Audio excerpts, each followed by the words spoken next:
Aujourd'hui, c'est la première vidéo de mon nouveau format où je vous présente des livres que j'ai lus en moins de 5 minutes. Aujourd'hui, je vais vous parler du livre qui s'appelle L'Empire Netflix. Alors, ce bouquin est assez intéressant parce que il y a notamment une critique de Netflix, une critique notamment sur le fond, je veux dire sur le contenu woke et sur la forme, qui est plus au niveau de l'entreprise.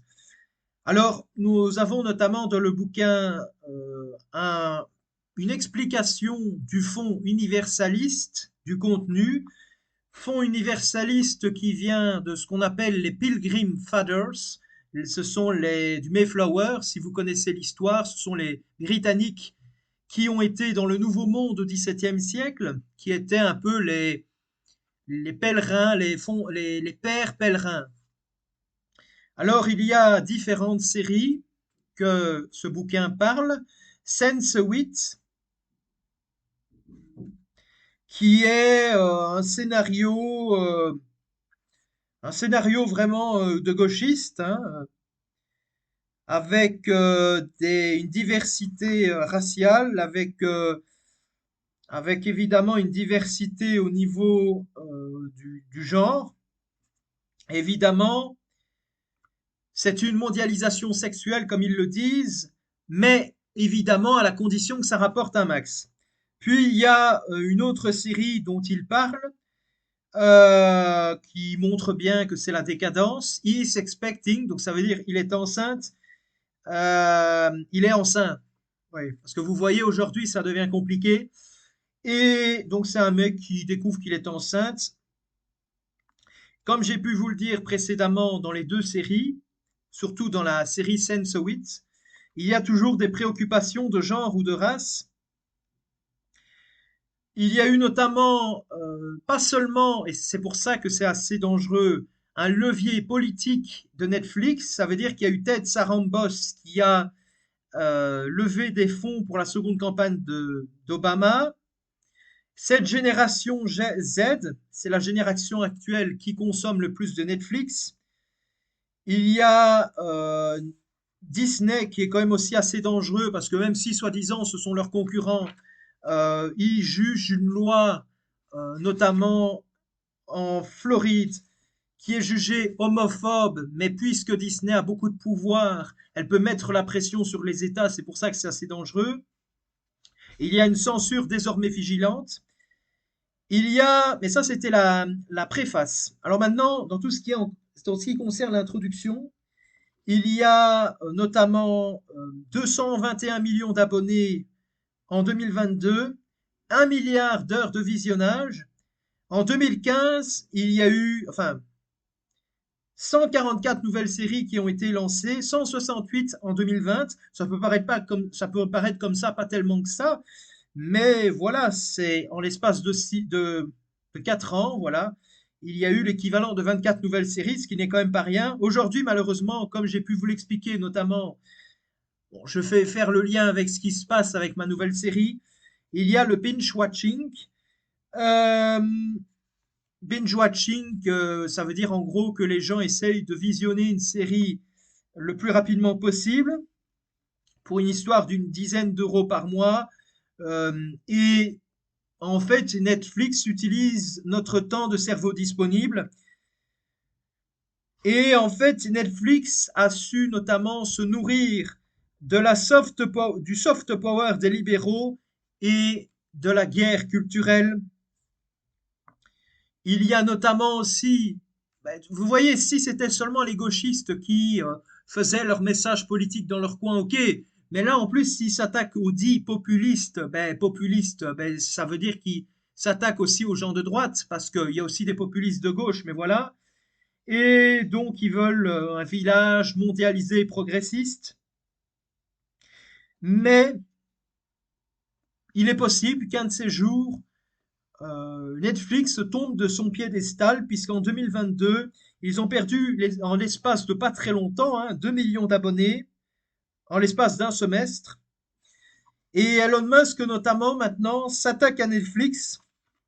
Donc Elon Musk, c'est quand même la personne qui est quand même la plus riche au monde. Ses 10 concurrents, ce sont Disney+ et Amazon Prime. Et aujourd'hui, Netflix est en chute libre puisque non seulement les gens peuvent se partager un compte individuel, et en fait, ils peuvent aussi regarder une série en quelques jours. Et donc, en gros, ils ne sont pas obligés de s'abonner pour une année. Alors, notamment au niveau des subscribers, comme ils disent, les abonnés, on est passé de 2011, notamment ici, il y a un graphe explicatif, de 24,3 millions à 221,8 millions, donc de 2011 à 2021, donc en l'espace de 10 ans. Et puis, on a vu qu'entre 2021 et 2022, il y a eu une baisse, notamment de 200 jusqu'à 221,6 millions, donc une baisse de 200 000 personnes, ce qui n'est quand même pas rien. Et la source, c'est Appinventive. Et notamment, Netflix a porté un coup au 7e art, donc le cinéma. Donc en fait, cette société de Netflix, ce qui est aussi un peu intéressant, c'est qu'il parle de la genèse. Elle a commencé en 1997 et en 2013, elle diffuse sa première série House of Cards.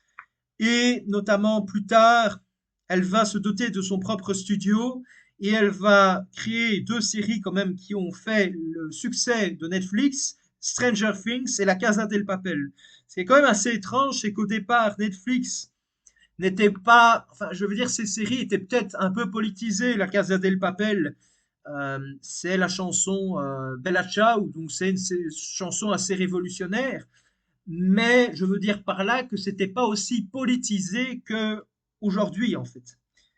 En fait, Netflix, c'est ça qui est quand même assez bizarre, c'est qu'elle a usurpé sa propre identité en allant chercher des wokismes et du gauchisme quand évidemment, mais le wokisme arrivait. Donc c'est un peu tourner sa veste. Et donc, ce qui était quand même aussi assez drôle, c'est que Netflix, avec leur soi-disant il s'intéresse aux minorités. Il y a eu un humoriste qui s'appelle David Chappelle. Et donc, David Chappelle, qui est un Afro-Américain, donc qui est une minorité, donc Netflix aime bien les minorités. C'est un peu le Jean-Marie Bigard afro-américain. Et donc, il a été en top 10 de la plateforme, mais bon, il a fait un sketch vraiment à la Jean-Marie Bigard. Et donc, évidemment, ça a fait chier Netflix parce que ce qu'ils appellent les protégés, hein, les racisés, les gauchistes, mais ils s'attendaient pas en fait à ce qu'ils se retournent en fait contre Netflix. C'est pour ça que les gauchistes, ils sont vraiment stupides. Hein. En 1997, Netflix a fait faillite. En fait, non, qu'est-ce que je raconte? Euh, Pure Software, ça s'appelait comme ça. Son entreprise d'alors était un peu trop normée. En 2001, Netflix, qui là pour le coup existait, au bord de la faillite, avec notamment une entreprise de location de DVD. Et là, ce qui est assez bizarre, c'est que plus tard, parce que soi-disant en 1997, il a fait faillite parce qu'il y avait une histoire de normes. Et là, bizarrement, ils disent de nouveau, il faut remettre des normes, il faut de l'excellence, parce qu'il y a beaucoup de gens qui réduisent le QI global de l'équipe, ce qui n'est pas très politiquement correct, on va s'en accorder. Puis, il y a aussi un problème avec Netflix, c'est qu'ils ont tellement été dans leur folie furieuse, qu'ils ont licencié des gens, même qui étaient compétents, en leur donnant des indemnités confortables. C'est ce qu'on appelle la culture de la peur. Bizarrement, ces mêmes gauchistes, ils n'ont rien à dire sur les lois du marché. Et aussi, le pire, c'est que c'est un peu comme dans 1984, les salariés sont là et ils doivent assumer l'échec, leur échec en public. Donc c'est quand même un peu à la 1984. Et ce sont un peu des confessions publiques, donc c'est un peu se moquer. En fait, ils se moquent de l'Église catholique. Euh, c'est ce qu'on appelle un brainstorming. Donc en fait, là on passe au chapitre numéro 2, parce que là ce que je vous avais parlé, c'était le chapitre 1 où il y avait le management. Là c'est au niveau de la corruption avec le cinéma. Il y a un brainstorming algorithmique, ça veut dire qu'avec les différentes recherches, Netflix saura exactement, un peu comme sur YouTube, exactement ce que les gens recherchent. Donc c'est notamment avec cet algorithme, cette intelligence artificielle que les gens sont dans la consommation. Ce qui est assez problématique, c'est que Netflix, avec notamment le binge-watching, il y a un stimulus qui est activé et qui va pousser vers l'addiction. Et cette hyperstimulation des séries va battre celle d'un film, puisque notamment, mais ça n'a pas aidé la pandémie de Covid pour les cinémas. Un film en plus, il faut attendre 3 ans avant qu'il soit disponible sur une plateforme de VOD, ni même à la TV. Euh, En plus, Netflix produit des films. Il y a en plus au cinéma des coûts de distribution. Et c'est ça, ils sont au niveau de Netflix assez rentables au niveau des abonnements que de devoir les mettre sur le cinéma, enfin je veux dire dans les salles obscures. Il y a notamment le cinéma qui est en train de faire une chute libre, passant de 450 millions d'entrées après-guerre à 200 millions à la fin des années 60, et ça c'était encore il y a très longtemps. Ce qui a fait la chute des cinémas aussi, c'est qu'il n'y a plus de journaux d'information. Mais il y a encore au moins une niche pour le cinéma, c'est que le cinéma, ben, c'est le grand écran, donc c'est pas la même sensation que de regarder devant un écran de télévision. Et le cinéma doit retenir l'attention du spectateur pendant 1h30, ce qui n'est pas toujours évident quand on sait qu'une série, ça peut faire sur plusieurs épisodes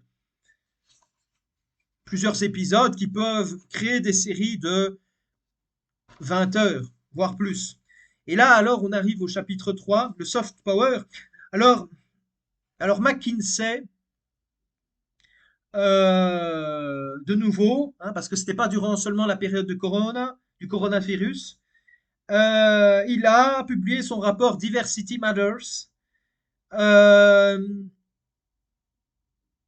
En fait, ce qui est assez bizarre, c'est que bon, McKinsey, je pense pas que ça doit être des droitards. Et donc, si j'ai bien compris, plus la société est, est diverse, et plus donc elle aura des performances diverses. Et donc, cette lutte contre-culturelle, hein, parce que c'est contre la culture de droite, c'est soi-disant contre l'invisibilisation. Et en plus, si ça ne suffisait pas, parce que les gauchistes n'ont jamais, ils ne sont jamais rassasiés du pouvoir, il y a eu une série qui s'appelait Djinn, première série en langue arabe. Alors, euh, parce que les gauchistes, on pourrait se dire, ils s'attaquent seulement aux blancs, mais non, ils s'attaquent aussi aux arabes. Donc finalement, cette série était scandaleuse parce que les pays arabes, ils se disaient, mais c'est pas possible qu'il y ait des gens qui commencent à s'embrasser comme ça à l'écran. Et en plus, ça s'appelle jean, donc évidemment, je ne parle pas du jean, du pantalon, là, ou ni même de l'alcool, mais je parle en fait de l'esprit de feu qu'ils ont chez eux, notamment dans le Coran. Et en plus, ils sont attaqués notamment à Narendra Modi, vous voyez, le président indien nationaliste, avec la série Laila. Et en plus, il n'y a pas, avec cette... C'est pour ça que Netflix va tôt ou tard s'effondrer, c'est qu'il n'y a pas vraiment de garantie économique parce qu'ils se disent on va s'ouvrir de nouveaux marchés, mais c'est pas sûr qu'il y ait vraiment de garanties économiques. Ben oui, c'est ça, c'est qu'à force de s'attaquer aux droitards, c'est que les droitards vont aller voir de l'autre contenu ou vont créer leur propre contenu. Et donc, malheureusement, ils écrasent les visions des autres personnes. Et à un moment donné, voilà, à force de vouloir 1,2 milliard de visions du monde, on n'arrive plus à s'entendre. En plus, si ça ne suffisait pas, la hausse des tarifs de Netflix, mais malgré la hausse des tarifs, ils arrivent quand même toujours à avoir une flexibilité managériale. Et donc, ils arrivent à se diversifier. En tout cas, ils vont être surtout obligés de se diversifier. Je ne parle pas au niveau idéologique, je veux dire au niveau de l'entreprise, de la restructuration de celle-ci. Et ils aiment pas trop les publicitaires parce que qui dit publicitaire parce que les abonnements il y en aura moins, dit bah, qu'ils devront être plus transparents envers les investisseurs. Et je suis sûr, enfin les annonceurs surtout, que il y a beaucoup de corruption au sein de Netflix, donc du point de vue de la loi, c'est pas terrible. Donc voilà. Alors, bon, je suis désolé parce que je vous ai dit au début, même dans mon ancienne vidéo, que ce serait des formats de 5 minutes, de moins de 5 minutes. Et moi, j'essaye d'être le plus complet possible. Voilà, j'essaye de le plus complet possible. Donc, la playlist, je vais juste la nommer livres que j'ai lus. Voilà, comme ça, ce sera plus simple parce que j'essaye de faire comme je peux avec ce que je peux. Voilà, de pouvoir vous proposer un contenu correct. Alors, ce bouquin était très intéressant. Il m'a notamment appris des choses que je ne savais pas, comme j'ai pu vous le dire. Il y a notamment une critique virulente de Netflix, voilà, ce qui est quand même assez courageux de leur part, puisque c'est quand même un mastodonte, hein, c'est quand même pas n'importe quoi. Je trouve assez intéressant, c'est que dans le bouquin, il parle d'abord de la question idéologique avec les pèlerins, les pères pèlerins, les Pilgrim Fathers, puis il parle notamment plus tard de Netflix avec toutes ces dérives idéologiques, et puis finalement il parle de l'histoire de Netflix, de ses échecs, comme quoi ils ne sont pas invincibles, et puis il parle de leurs concurrents, de leurs défis à venir et aussi de leur concurrence avec le cinéma qui n'a pas dit son dernier mot, bien au contraire. Et voilà, et en tout cas, ce serait peut-être intéressant que l'auteur du bouquin peut-être sorte dans quelques années, on ne sait jamais si Netflix s'effondre, un autre bouquin pour bien présenter beaucoup plus en longueur, parce que je trouve que ça aurait peut-être été plus intéressant si il parlait plus des échecs de Netflix, parce que il n'en parle pas tellement que ça. Il parlait vraiment dans l'histoire de Netflix, l'histoire avec les DVD et avec peut-être des choses qui n'ont pas bien fonctionné dans l'entreprise, mais je pense qu'il aurait peut-être dû parler plus des échecs de Netflix. En tout cas, voilà, j'ai été vraiment très content de cette lecture de bouquin. Comme je vous l'ai dit dans l'ancienne vidéo, n'hésitez surtout pas, si vous avez le temps, à aller dans ma playlist Je lis des livres pour en tout cas avoir tout le bouquin en entier. Et comme ça, vous pourriez vous faire votre propre opinion. Et voilà, je vous laisse avec ce bouquin. C'est quand même très intéressant. Si vous voulez vous procurer le bouquin, vous pouvez le trouver à la Nouvelle Librairie, qui est une librairie de droite. Et voilà. En tout cas, à très bientôt pour une prochaine vidéo. Et bonne lecture, si vous l'achetez ce bouquin.